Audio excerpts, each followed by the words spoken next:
Hello everyone, welcome to another exciting video. Here in this video, we're going to talk about heat and its measurement.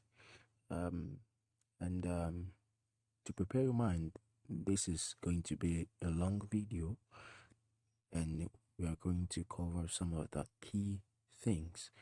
Now, heat is one of the ways by which energy is transferred, especially in physics.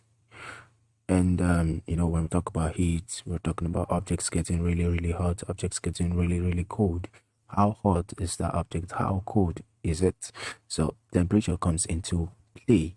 And one of the issues that come up regularly is how to measure heat, how to go about the calculations in exam situations. Okay, and the meat and potatoes of this is what we call the specific heat capacity. Okay, when heat is added to, or in some cases removed from a body, the temperature change experienced depends on the mass of the body and its specific heat capacity. That's what we have as C. Specific heat capacity is usually given as C, and by the way, it's a constant which varies from material to material. So each material has its own specific heat capacity. You have all that multiplied by the final temperature. That's what you have as theta 2 minus theta 1.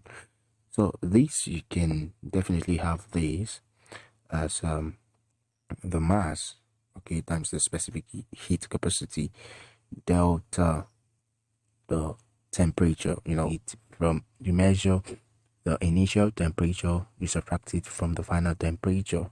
So let's deal with the unit analysis.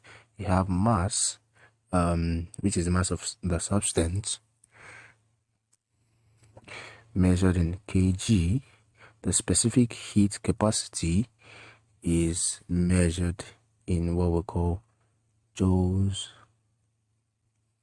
per kilogram per Kelvin, or in some cases you'll find it as joules per kilogram per degree centigrade. Okay, then temperature is measured in degree centigrade or in Kelvin. This temperature, this is the final temperature and this is the initial temperature. So that works. The specific heat capacity C, what you have here of a substance, is defined as the heat required to raise the temperature of a unit mass of the substance by 1 Kelvin or 1 degree C. Okay, so we'll have a question.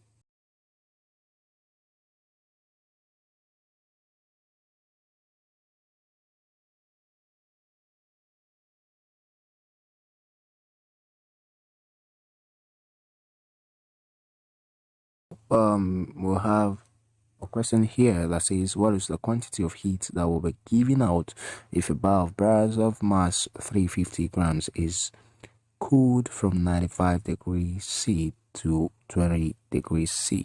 So first things first, we'll list what we have from the question.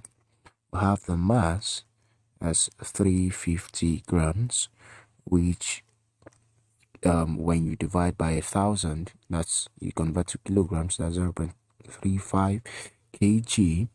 You have the specific heat capacity as 380 joules per kilogram per Kelvin, and you have the temperature change, that's delta theta is theta 2 minus theta 1. That's the final minus initial.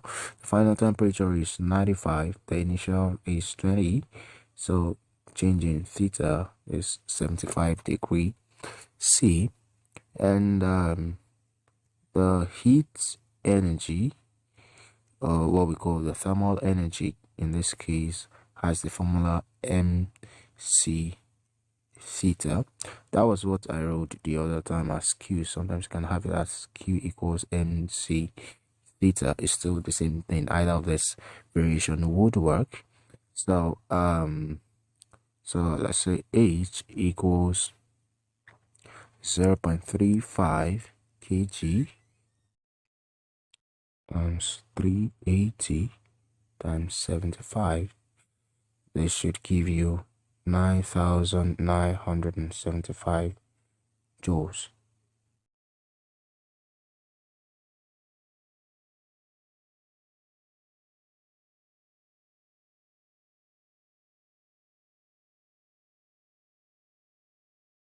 So for this question now, the first step is to write out the quantities you have from the question. So let's do that right about now. We'll have the quantity of heat, that's 20,160 joules. We also have the mass of the alcohol, so we can say the mass of alcohol, that's 2 kg. Then what else do we have? We'll have the initial temperature, that's 25 degrees C. We'll have the specific heat capacity as 2,520 joules per kg per Kelvin, and we're asked to calculate the final temperature. Okay, now the equation that links all this, okay, is our equation Q equals mc change in theta. Then if you expand this will be mc into bracket theta 2 minus theta 1, and we are to make theta 2 the subject. Okay, so what we do, we'll flip this, guys. mc, you have theta 2 minus theta 1 equals q. We just turned the whole thing around. Then you have theta 2 minus theta 1 equals q over mc. Then you do theta 2 equals q over mc plus q. Did I say q? That's theta 1.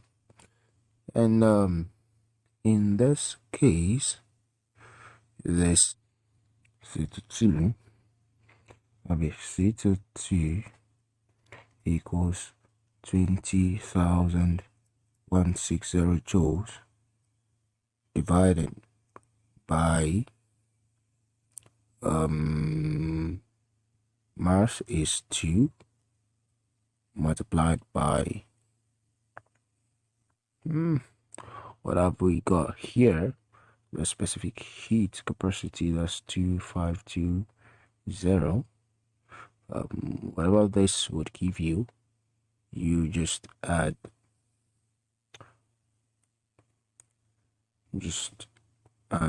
25, okay, to it.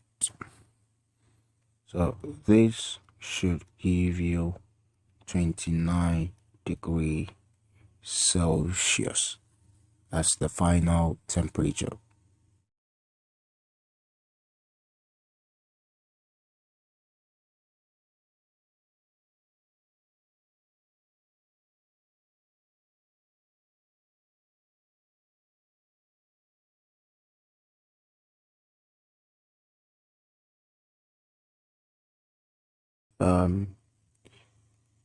when it comes to solving this question, we can see that there are two mixtures at play. You have the warm water at 65 degrees C. I have the much colder one at 5 degrees C. When I say C, I mean centigrade or Celsius, depending on which one suits you boys the same. Okay, now when heat is transferred between two mixtures, the heat given out by the hotter substance is equal to the heat gained by the colder substance. It's more like when you drop a ball into a hot ball into water, you discover that after some time, the water which was cold initially will now be warm or hot depending on the temperature of the ball. And when you touch the ball, you discover that the ball is much cooler, and you can easily play around with it with your hand after some time. So in this case, we can say that the temperature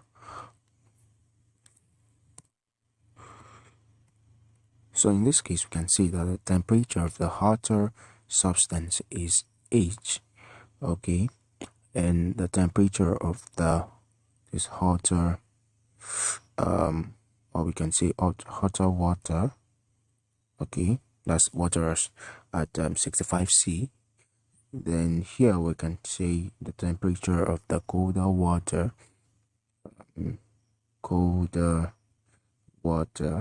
that's at 5 degrees C. Now both the mixtures, the hot or the warm as the case may be, and the cold water, they would have a common temperature at the end of the day, which we'll just refer to as theta. That's the final temperature. That's after some time when those mixtures, when they have been really mixed together, they'll have one single temperature. So to get the temperature of the hotter water, the temperature change of the hotter water, you can say that it's the starting temperature minus the common temperature. And you can say the same thing for the temperature change of the colder water. You can say it's the starting. Now in this case, you can say it's the final temperature minus the starting temperature, that's of the colder water. Now if we are to write this whole thing by including the temperature changes, now for the hotter water, that's the water at 65 degrees C, the thermal energy over mc, that's the mass times the specific heat capacity times change in H, that's the hot water. Then for this other guy, QC, we can have mc, that specific heat capacity, then that's the cold water. Then if you expand this, basically will be what we have here. So H minus theta here will be mc theta subtract c. Is it? No. So here will be theta minus theta subtract c. So that gives us a common ground. So in this case, we can say that the heat given out is equal to the heat gained. Okay, so we'll just equate this, guys. mc change in H equals mc change in theta subtract c. Then we just write the whole thing. Okay, mc change in temperature for both sides. Okay, the specific capacity for each of the substance could actually be the same, or they could be different. Okay, so since we've gotten this out of the way, we can now proceed to plug in our values. What values do we have from the question? We have the mass of the hot water,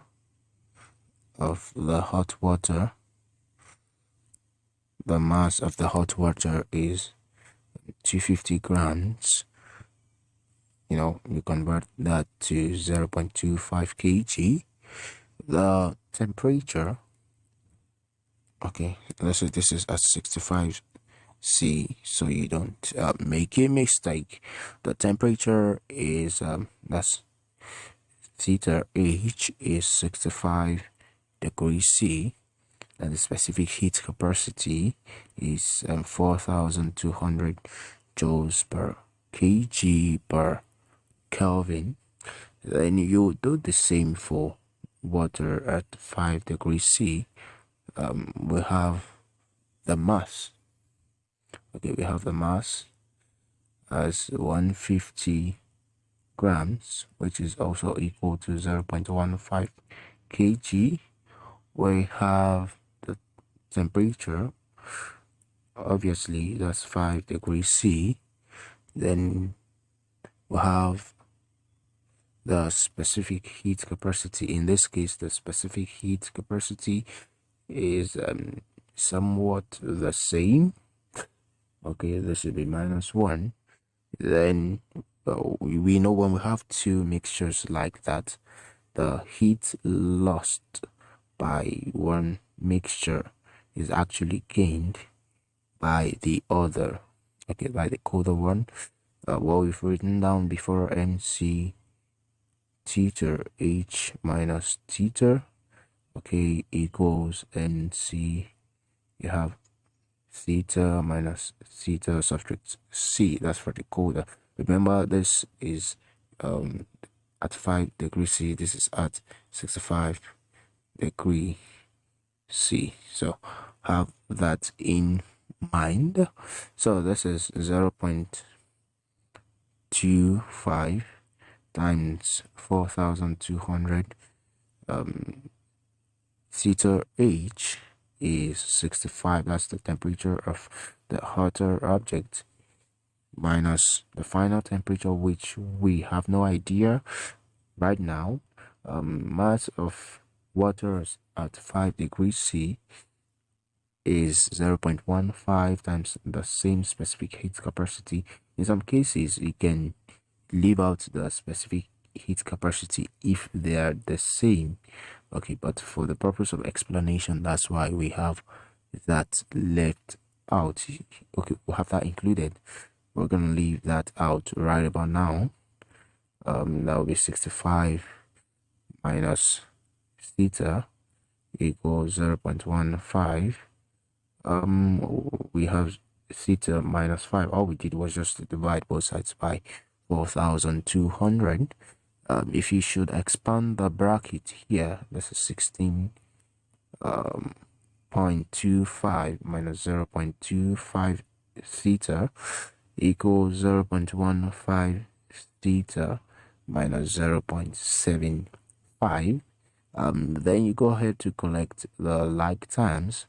16.25 plus 0.75 equals 0.15 theta plus 0.25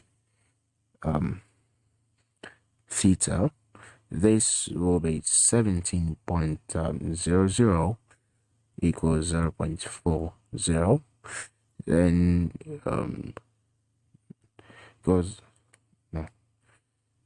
equals 0.4 theta.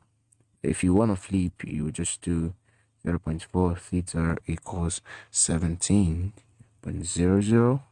Then you do theta equals 17.00 divided by 0.4, and that should give you 42.5 degrees C. So that's the final final temperature equals 42.5 degrees C. So that's all for this video, guys. Thank you very much, and I would definitely see you in the next video.